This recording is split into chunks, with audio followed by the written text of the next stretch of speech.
Olá, queridos irmãos e irmãs da comunidade católica Shalom. Eu estou encantada de estar aqui com vocês neste Pentecostes. Eu agradeço meus amigos Moisés, Maria Emir e Gabriela pelo convite. A sua comunidade é muito querida para mim, porque em dezembro de 1994, creio que foi, eu fui convidada para ir à Fortaleza. E eu fui recebida no aeroporto, creio que pela Maria Emir, com um lindo buquê de rosas brasileiras, com algumas sementes intercaladas, e que me tocou tão profundamente, pois tinha acabado de perder meu pai um pouco tempo antes, 3 anos antes, e o tema que usamos no seu caixão e no seu funeral foi o tema da semente. Quando a semente cai na terra e morre, este meu pai, que me deu o apelido de Rosa, Pequena Rosa, quando eu ainda era criança, todos os anos no meu aniversário, ele me dava rosas. Então, a acolhida que eu recebi da comunidade Shalom, a experiência de amor que eu tive durante estes dias em que estive com vocês, permanece sempre no meu coração. Então, é maravilhoso para mim estar com vocês de novo. Outra especial conexão que tenho com a sua comunidade é, eu tenho falado em Jerusalém todos os anos, por muitos e muitos anos, a convite da obra de Maria, meu amigo Gilberto. E quando nós chegamos à igreja de São José, alguns jovens maravilhosos e entusiasmados se aproximaram e me reconheceram e disseram: nós somos da comunidade Shalom. E aqueles irmãos e irmãs, aquele ano, outros que os seguiram todos os anos, abriram aquela igreja para mim. E possibilitaram a mim, aos meus amigos, a minha família, de ir à igreja da Anunciação, ir à cozinha de Maria, ir à sessão arqueológica daquela parte da galeria. Então eu quero agradecer vocês, meus irmãos e irmãs do Shalom. Vamos rezar juntos, repita comigo 3 vezes na sua língua, com suas mãos para cima. Vem, Espírito Santo. Vinde, Espírito Santo. Vinde, Espírito Santo. Sabe, meu marido gosta de dizer que estas 3 palavras são como uma versão do Veni Creator Spiritus. Muitos de vocês sabem a minha história, mas pelos muitos que estão pelo mundo na comunidade Shalom, que talvez não tenham ouvido, eu vou lhes dar uma breve versão do que aconteceu comigo. Eu tinha 20 anos de idade, eram 17, 18 e 19 de fevereiro de 1967. Eu estava no primeiríssimo retiro. Eu não tinha frequentado a escola católica antes da universidade. Eu estava com outros 25 estudantes da Universidade Duquesne University, em Pittsburgh, na Pensilvânia, e o tema do retiro era o Espírito Santo. Nos disseram para rezar com uma fé expectante. E eu quero dizer a vocês, irmãos e irmãs, neste Pentecoste, que rezem com uma fé expectante. O Espírito Santo vai fazer algo novo, especial, poderoso na sua vida. Primeiro, rezar com uma fé expectante. Segundo, pegue os Atos dos Apóstolos e leia os 4 primeiros capítulos, que, como você sabe, esta é a história do Pentecostes e tem uma tremenda mudança que aconteceu nos seguidores de Jesus quando o Espírito Santo veio sobre eles. A terceira coisa que nos disseram para nos prepararmos para aquele retiro foi ler um pequeno texto sobre o livro A Cruz e o Punhal. Eu sei que este livro tem sido traduzido por um esforço ecumênico. A Cruz e o Punhal, história de David Wilkerson, ministro pentecostal. Bem, antes mesmo de sair do retiro, eu comecei a pensar, eu sou católica. Eu recebi o Espírito Santo no batismo, a confirmação, eu me confesso, tento ir à missa diária, que estou num retiro de final de semana. Por que o Espírito Santo não é mais ativo na minha vida? Por que o Espírito não está fazendo coisas como leio nos Atos dos Apóstolos ou coisas que li sobre a vida deste ministro pentecostal? Então, antes mesmo de sair do retiro, eu me ajoelhei ao lado da minha cama, minha companheira de quarto estava fora, no silêncio do meu coração. Esta foi a oração que eu fiz. Eu disse: Senhor, como católica, eu acredito, eu já recebi o Espírito Santo no meu batismo, na confissão, mas Se é possível que o teu Espírito possa fazer mais na minha vida do que tem feito até agora, eu quero. E quando eu disse essas palavras, eu quero, eu sinceramente queria expressar isso. Eu estava buscando que algo acontecesse, eu abri meus olhos, olhei em volta do quarto, eu não sei o que estava procurando, a aparição de Nossa Senhora, um anjo, ao menos uma sensação estranha, eu não senti absolutamente nada. Então eu disse a mim mesma, não vou dizer a ninguém que eu rezei assim, porque acho que Deus não tinha a intenção de dar a uma pessoa comum como eu, que simplesmente quer se casar e ter uma família, aquele tipo de intimidade com Ele e com o Espírito Santo. Mas, irmãos e irmãs, enquanto eu estava rezando sozinha, no chão, ajoelhada no chão, no meu quarto, foi, sem saber os termos, a graça de ter sido batizada no Espírito Santo. Sempre que saímos, os 25 no retiro, sempre que nos encontrávamos na capela de cima, nós dizíamos, Veni Creator Spiritus. Vem, Espírito Santo Criador, e em nossas almas toma o teu descanso. Venha com a tua graça, o Espírito, o exílio celestial que enche os corações que fizestes. É uma oração ungida na nossa igreja, se você não conhece, se comprometa a memorizá-la e comece a rezá-la todos os dias. Eu e meu marido fazemos. As palestras estavam realmente seguindo os Atos dos Apóstolos, e quando chegou nos Atos dos Apóstolos, capítulo 2, a história de Pentecostes, uma mulher que era amiga dos nossos professores praticamente deu um testemunho de seu relacionamento com Jesus, que era muito pessoal, uma íntima relação com Jesus. E que especialmente me impressionou foi quando ela falou do Espírito Santo. Ficou claro que o Espírito Santo para ela era uma pessoa que ela conhecia, que a levava, que a guiava, dava a ela poder. E eu me lembro de pensar, seja o que for que essa moça tem, eu quero. E a conversa seguiu, a sua fala, e um dos rapazes, David Meng, disse, eu quero propor que no final desse retiro nós tínhamos uma pequena cerimônia, que nós possamos renovar a nossa confirmação. E eu acho que vocês brasileiros chamam crisma, renovar o sacramento da confirmação.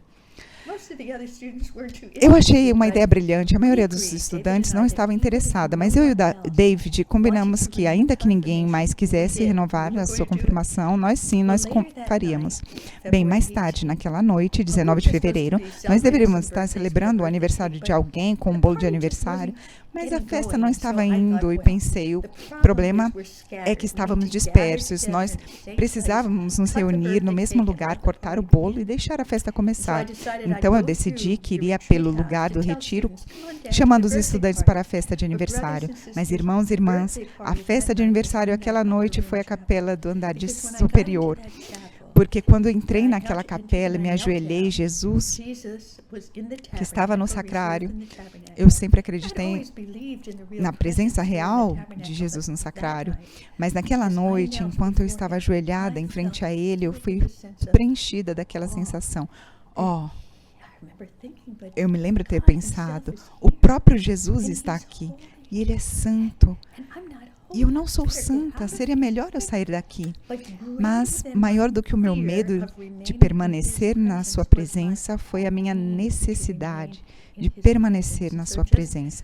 Então, na quietude do meu coração, eu disse uma oração de um rendimento incondicional.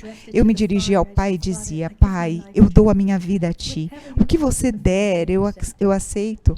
E se isso significar o sofrimento, eu aceito isso também. Apenas me ensine a seguir o seu Filho Jesus e amar como Jesus ama. Irmãos e irmãs, haviam 2 ou 3 jovens sentados no chão da capela. Além deles, eu estava lá sozinha comigo mesma, ajoelhada, fazendo aquela oração de rendição. E no momento seguinte, eu me senti prostrada, vibrando com o sentimento de amor de Deus por mim. Seu amor misericordioso, a loucura deste amor, nós não podemos fazer nada para fazê-lo parar de nos amar. Que seu amor é um dom gratuito. Eu senti como se quisesse morrer.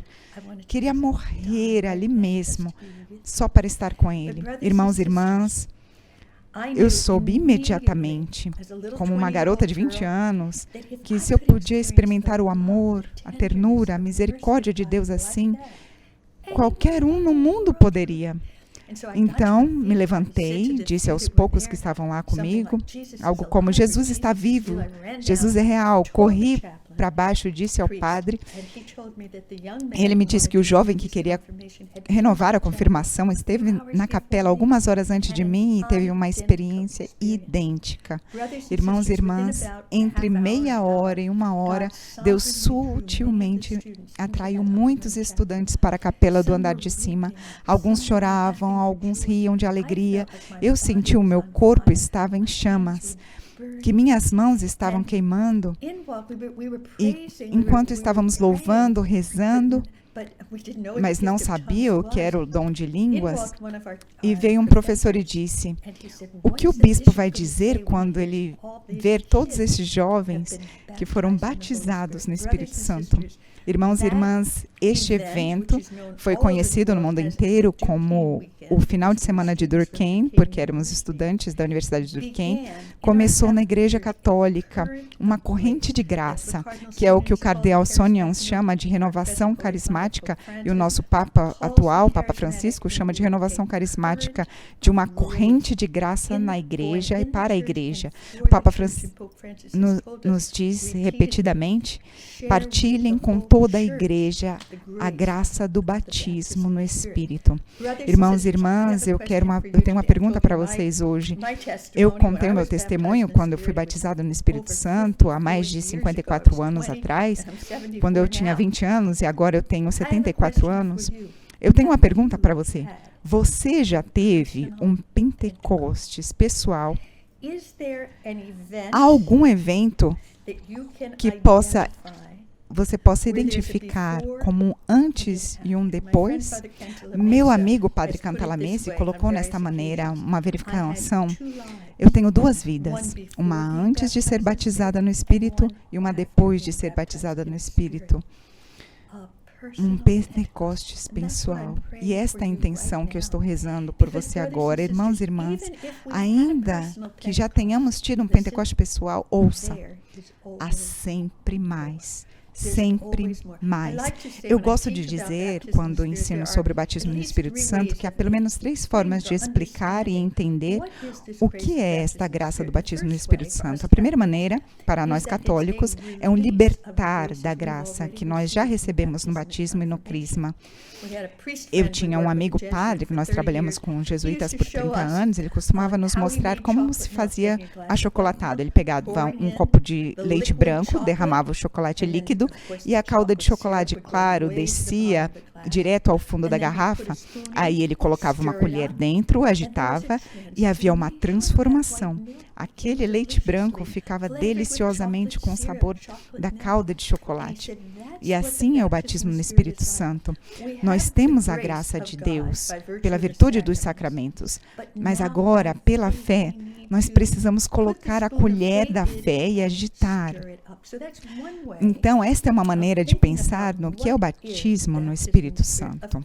Claro, irmãos e irmãs, pelo menos no meu caso, até eu ter um ato consciente e deliberado de rendição, toda a minha vida a Jesus Cristo como meu Senhor e Salvador, fazendo dele o verdadeiro centro da minha vida, que eu não estava ditando a ele o que ele tinha que fazer, quando ele tinha que fazer, como ele tinha que fazer.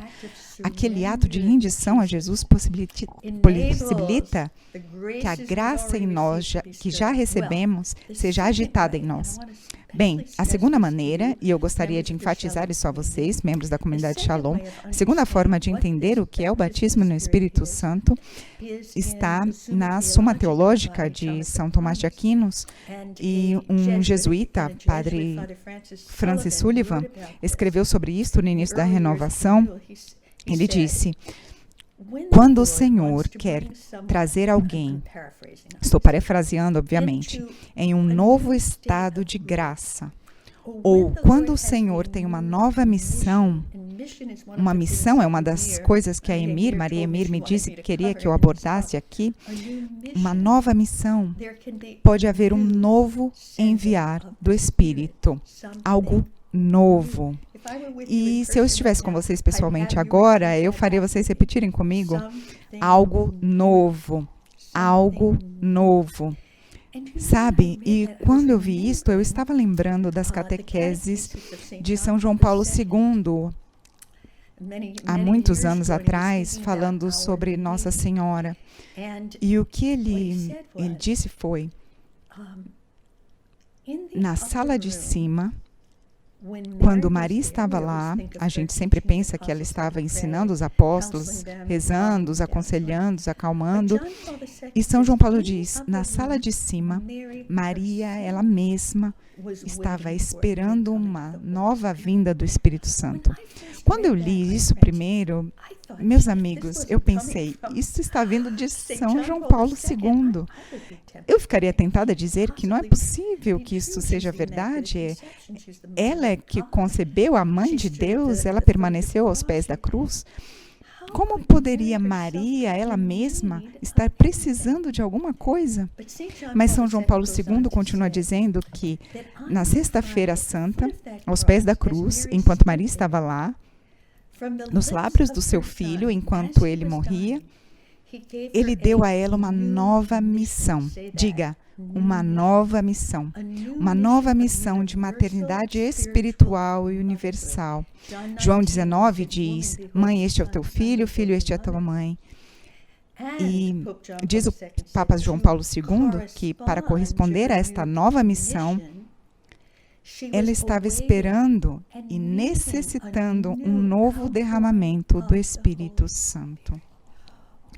Uau! Você sabe, eu tenho usado isto, como foi traduzido em muitas outras línguas. Eu tenho uma citação que um padre amigo meu me mandou do Observatório Romano, onde a catequese foi primeiro ministrada, então eu gosto de ler as frases do Papa em suas próprias palavras. Mas eu a tenho usado em muitas ocasiões, especialmente falando para padres e bispos, sobre o porquê nós católicos podemos rezar por um contínuo derramar do Espírito Santo.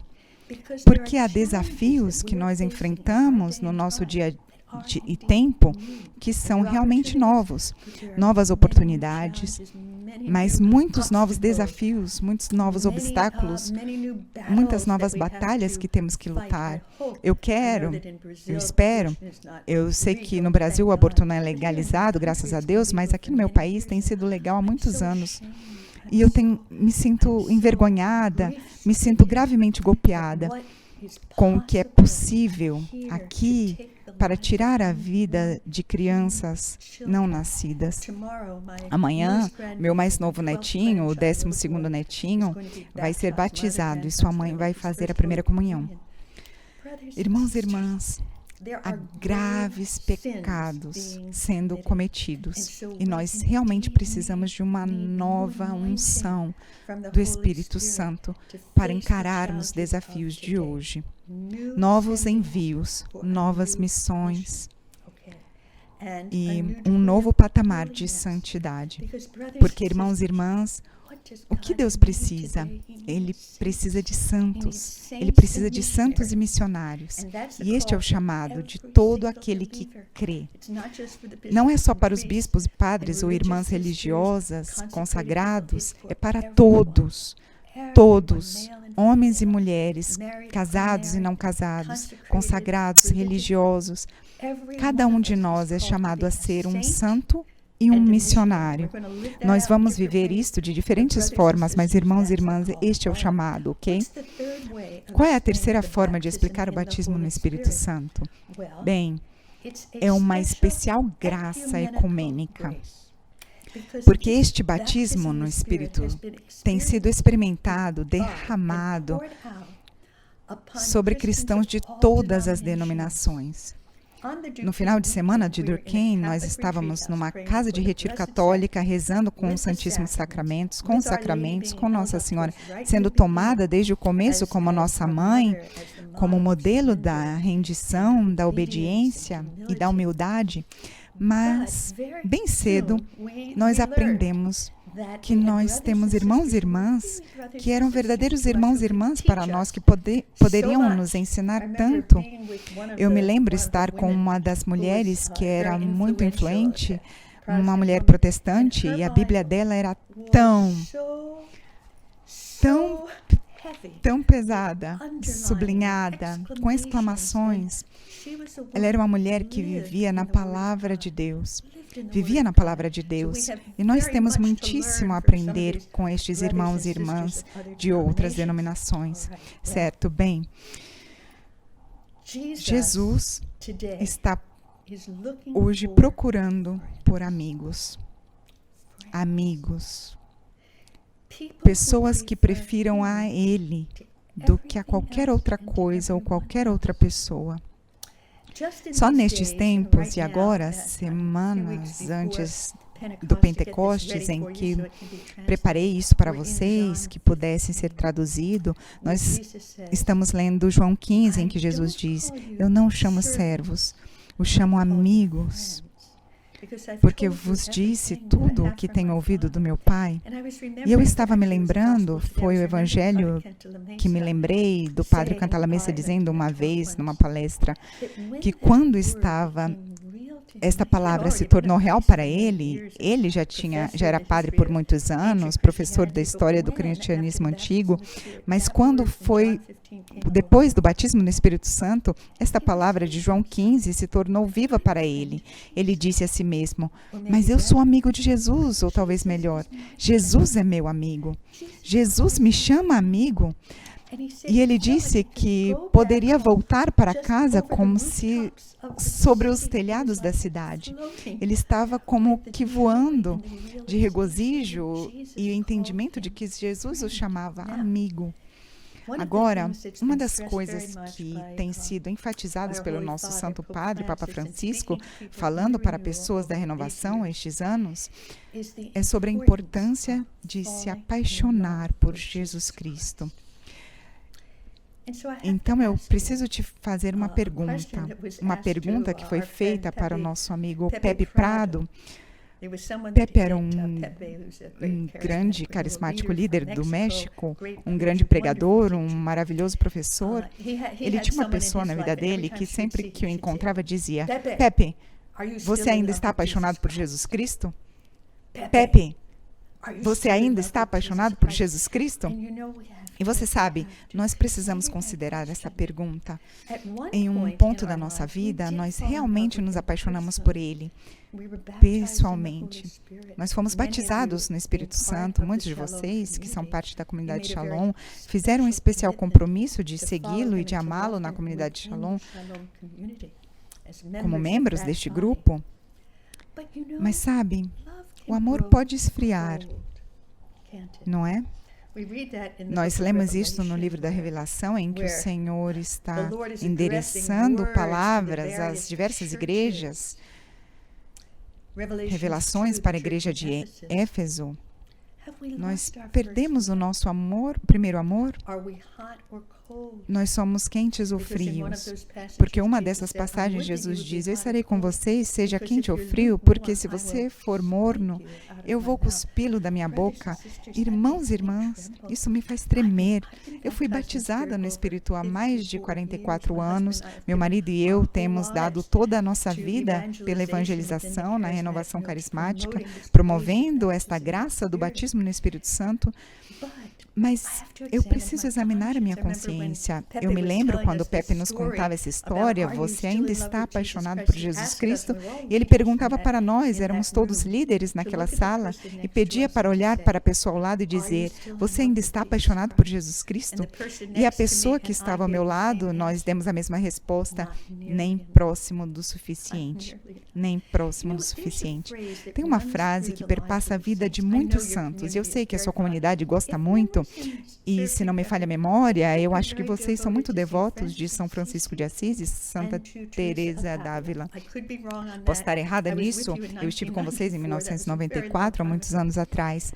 Eu amo estes santos também, mas eu tenho notado que esta frase tem perpassado a vida de muitos santos.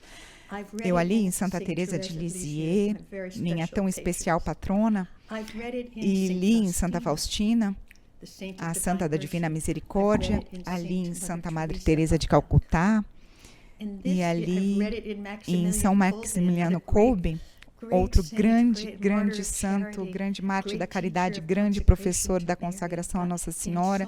Eu ganhei tanto de São Maximiliano e sua consagração a Maria. Esta é a frase que cada um deles diz: eu quero amar Jesus como ele nunca foi amado antes. Isso não é lindo? Eu quero amar Jesus como ele nunca foi amado antes. Isto é ousado. Esta palavra, esta declaração é ousada. Irmãos e irmãs da comunidade Shalom, eu quero desafiá-los, dizendo: você já teve um Pentecostes pessoal? Ainda há água viva jorrando de você, como em Iguaçu? Você sabe, quando eu visitei as Cataratas do Iguaçu no Brasil, há uns anos atrás, uau, nós temos as Cataratas do Niágara no meu país, mas não é nada, é simples, pequeno, comparado às Cataratas do Iguaçu na América do Sul.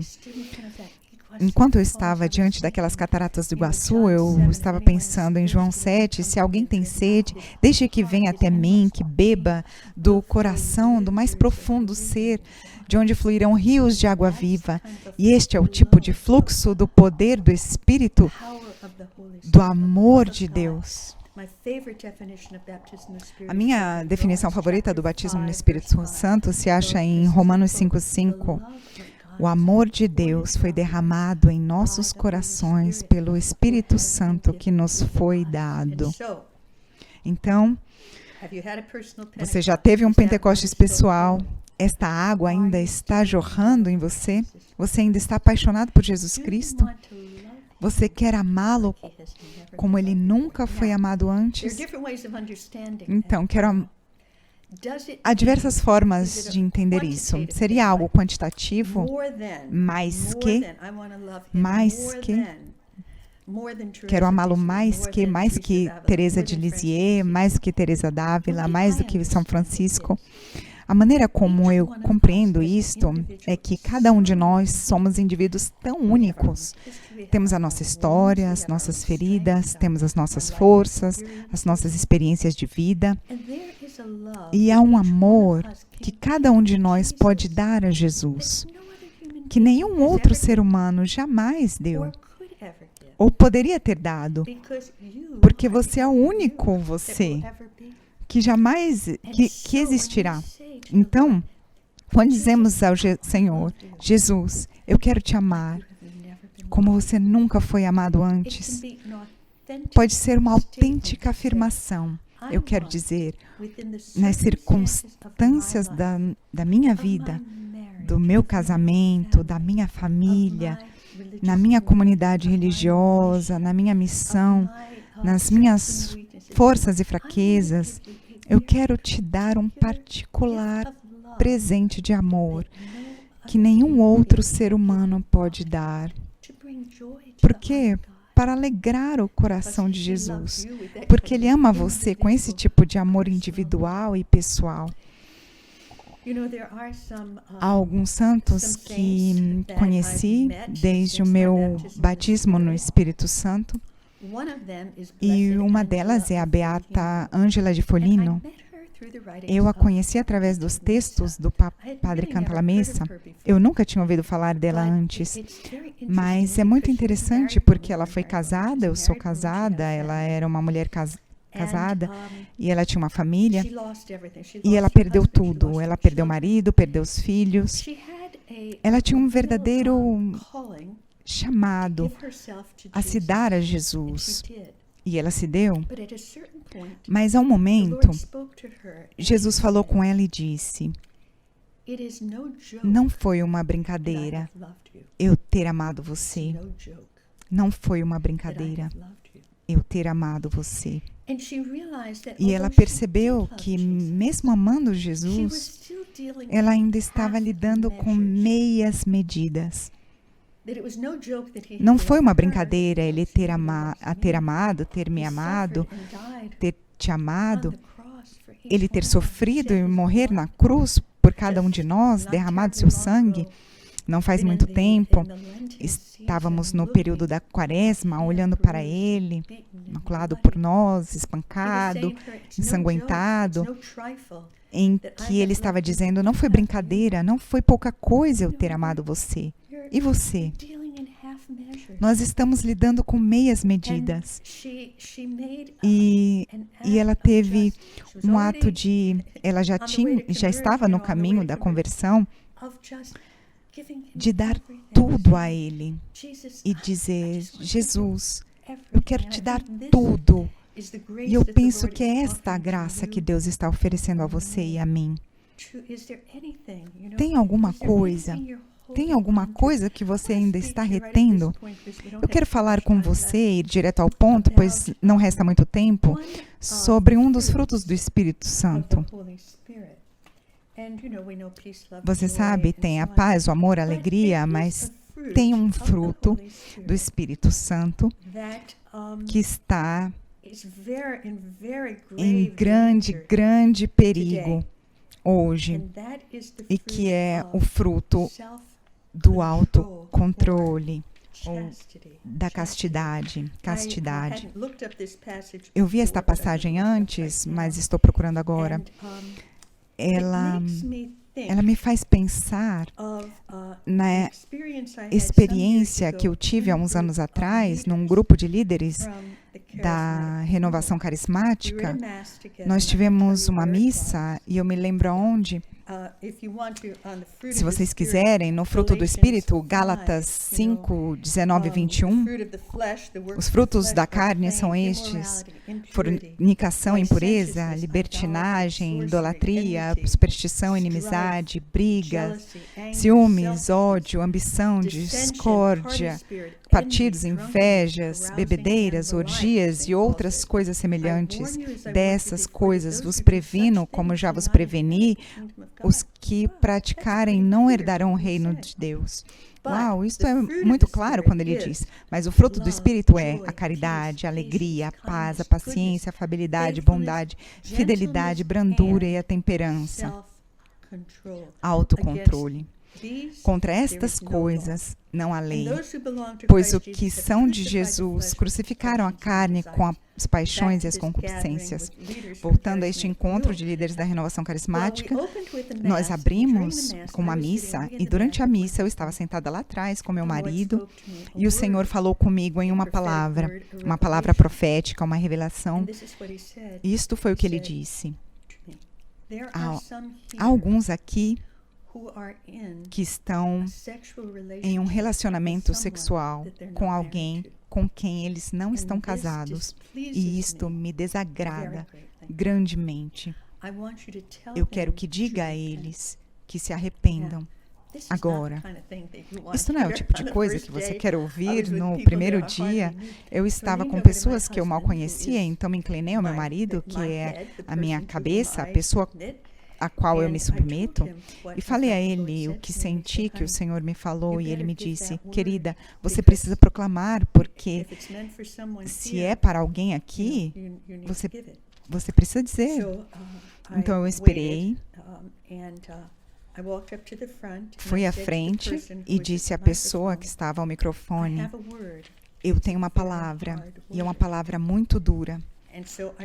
Então, eu proclamei a palavra e estava sendo traduzida. Eu disse, o Senhor está me dizendo que há alguns aqui que estão em um relacionamento sexual com alguém com quem não estão casados.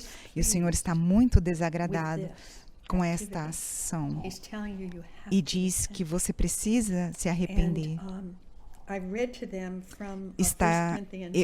Eu li o 1 Coríntios 6, começando com o versículo 18, gravidade da impureza. Qualquer outro pecado que o homem comete é fora do corpo, mas o impuro peca contra o seu próprio corpo. Ou não sabeis que o vosso corpo é templo do Espírito Santo, que habita em você, o qual recebestes de Deus e que, por isso mesmo, já não vos pertenceis? porque fostes comprados por um grande preço, glorificai, pois, a Deus no vosso corpo. Eu proclamei a palavra, desci do altar, e enquanto eu estava indo para o meu lugar lá atrás na igreja, 3 outros líderes me disseram, eu tive a mesma palavra, eu tive esta mesma palavra, eu tive esta mesma palavra, 3 confirmações. Eu queria dizer, por que vocês não subiram e proclamaram? Por que eu tive que dizer? Mas é isso, irmãos e irmãs, mesmo num grupo que é elite em termos de pessoas que estão ali e que devem exercitar os seus carismas, eles são líderes da renovação carismática, mesmo num grupo de pessoas cheias de dons, pode haver sérios pecados. No Pentecoste 2021, temos vivido esta pandemia. Estou rezando tanto, os nossos países estão abrindo um pouco. Tenho rezado pelo Brasil, que sei que tem sofrido tanto, em outros países do mundo ainda estão sofrendo tanto. Irmãos e irmãs, existe uma morte que é muito pior que a morte física. Sabe, nós estamos usando máscaras, sendo vacinados, usando desinfetantes, e tudo isso é bom, e estamos fazendo a mesma coisa, mas existe uma morte que é muito pior que a morte física. E esta é a morte que nós deveríamos nos preocupar neste Pentecostes. Não apenas por nós mesmos, mas em missão. Jesus veio para salvar os pecadores. E São Paulo diz que Ele é o primeiro, Ele é o maior. Jesus veio não para condenar o mundo, mas para salvar o mundo, oferecer a sua graça. E então, esta grande graça, tinha um professor, outro jesuíta nos gregorianos, que falava para os seus estudantes, lá há anos, ele era batizado no Espírito e ele dizia, eu quero que vocês peguem suas canetas e tomem nota nessa definição teológica do que é o batismo no Espírito Santo. E ele dizia, escrevam, é uma grande graça, é uma grande graça. E é uma grande graça, dada não apenas para alegria, porque existe uma graça que nos alegra, que ilumina o nosso espírito com o amor de Deus, mas há uma graça dada para nós, para que nós possamos ser santificados, e assim eu e você possamos ser santos. Então, podemos não apenas nos apaixonar por Jesus, mas permanecer, crescer e amá-lo como Ele nunca foi amado antes. Então, poderíamos desejar abandonar tudo. Tudo que Ele nos mostra deve sair da nossa vida, para que possamos ir embora com Ele, para que Ele possa ter mais e mais o reino em nós e nos governar. Irmãos e irmãs, quando o Santo Padre nos reuniu no Circus Maximus em 1917, eu tive o privilégio de ser convidada para estar no palco. Na realidade, eu estava sentada ao lado dele e no final, na hora da oração, quando estávamos cantando em línguas, Jesus me deu uma palavra e eu realmente olhei para Maria como a minha guia, como a minha mãe, em termos de obediência, a indução do Espírito Santo. O Espírito Santo estava me conclamando a proclamar esta palavra e eu dei um passo à frente com confiança em Deus, e esta foi a palavra que Ele me deu.